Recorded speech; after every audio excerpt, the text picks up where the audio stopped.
पर्जंग अंचल में छेली चोर आतंक टेर पाउनी पुलिस।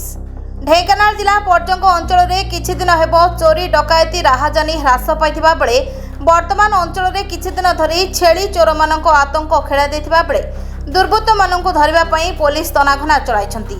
अल्प किछि दिन तले अंचलर गौड़काटिनी ओडसिंघा सरांग प्रभृति ग्राम मानकरे छेली चोरी होइतिबा सूचना मिलिथिबा बेले पर्जंग पंचायत अधीनस्थ डिहडोल ग्राम निकट में जड़े छेली मांस काटी व्यवसाय करुवा व्यवसायी छेली कोठीरू 2 थर छेली चोरी होइतिबा सूचना मिली। सेहिपरि कलदा पंचायत अधीनस्थ ब्राह्मणबेड़िया ग्राम में गत शुक्रवार विलंबित राति में लक्षाधिक टंकार छेली चोरी होइतिबा जଣା पड़छि।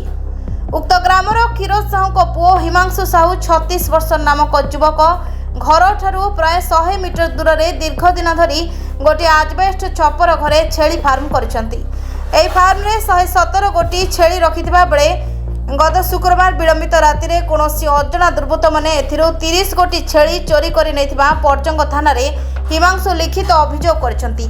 3 दिन धरी अंचल में तुहाकु तुहा वर्षा लगी रहिथिबारु गाँ मुंडरी हिमांशुको छेली फार्म रहिथिबारु एही फार्म रे केही नथिबा बेले दुर्बृत्त माने एहार सुजोग नै एपरि कारनामा करिसंती। फार्म रे दिया जाइथिबा तार जाली को ताड़ी छेली मानकु चोरी करि नै जाइछंती। घरु हिमांशु शनिवार सकाळे छेली फार्म को जाई एपरि दृश्य देखि हतबाक होई पड़थिले। लक्षाधिक टंकार छेली चोरी होई जाइथिबारु हिमांशु पर्जंग थाना रे एक लिखित अभियोग करछंती।